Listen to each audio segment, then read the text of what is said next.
Los equipos de rescate encontraron la caja negra del avión Boeing 737 MAX 8 de Ethiopian Airlines que se estrelló el domingo poco después de despegar de Addis Abeba con rumbo a Nairobi, informó la aerolínea etíope.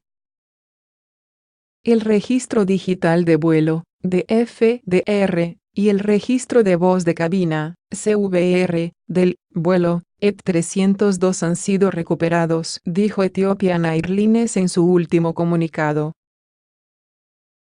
Un total de 157 personas de 35 nacionalidades que iban a bordo, entre ellas 2 españoles, fallecieron al estrellarse el aparato en la zona de Jiri, cerca de la localidad de Bisoftu, situada a unos 42 kilómetros al sudeste de Addis Abeba.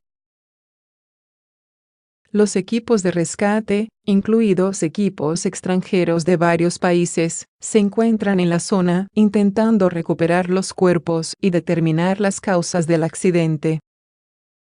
Mientras tanto, el mismo vuelo Addis Abeba-Nairobi programado para este lunes aterrizó sin ningún incidente en el aeropuerto Jomo Kenyatta de la capital keniana a las 1016 hora local, 07:16 GMT.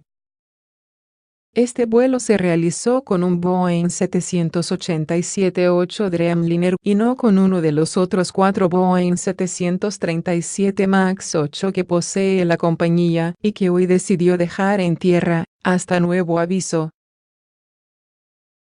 En Etiopía este lunes es un día de luto oficial por las víctimas del accidente, entre las que figuran 32 kenianos, 9 etíopes, 18 canadienses, 8 italianos, 8 chinos, 8 estadounidenses, 7 británicos y 7 franceses, entre las nacionalidades más afectadas. Además, también viajaban en la aeronave 22 empleados de diferentes agencias de la ONU, según precisó la directora ejecutiva de ONU Habitat, Maimouna Mod Zarif, en un mensaje de condolencias en Nairobi.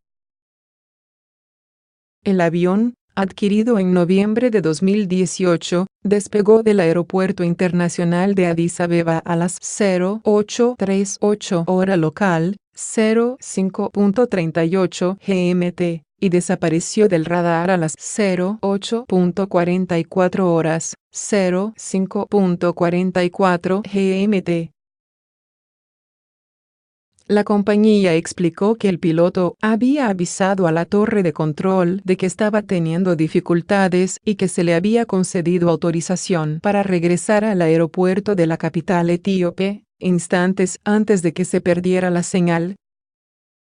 Ethiopian Airlines es la mayor aerolínea de África, con numerosos vuelos no solo a destinos internacionales, sino también dentro del propio continente, y con una muy buena reputación de seguridad aérea. El último accidente registrado de esta compañía sucedió el 25 de enero de 2010, cuando un Boeing 737-1800 cayó en el mar Mediterráneo, poco después de haber iniciado su viaje desde Beirut a Addis Abeba, lo que provocó 90 muertos.